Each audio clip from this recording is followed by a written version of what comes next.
next to my brand new Christmas tree that just came in the mail. I cannot wait to set it up and see how it looks in the living room. I've already cleared out room for it.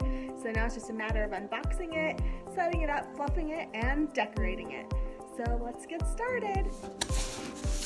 Oh my gosh, guys. Look how pretty these leaves are. Holy cow. Oh my god.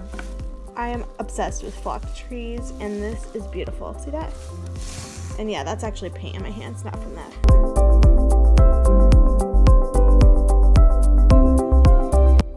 Okay, so I'm all done fluffing the top section. I did this one on the floor because I can't reach all the way to the top of 7 feet. So this one's pretty well fluffed. I'm gonna attach it and then fluff the bottom section. Okay, so there's a super cool part of this tree. I knew it was a Prelit tree, obviously, but I had no idea like how fancy Prelit trees have become since like my mom bought one 10 years ago. And it just like automatically lights up. There's no cords to plug in when you like attach a section. So I already have the bottom section plugged in, and then the other ones that like go together just like that.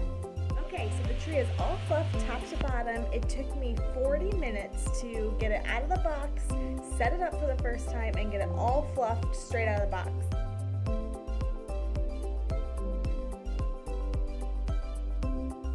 Be prepared to get just a little bit messy when you're fluffing all the branches, because that white flock will kind of like fall off as you're doing it. There's still plenty on there. It's not falling apart or anything, but there's definitely dusting all over my floor to vacuum and like my pants. Anyway, just a warning to you that you will get a little messy, but well worth it. I cannot wait to put the ornaments on the tree tonight.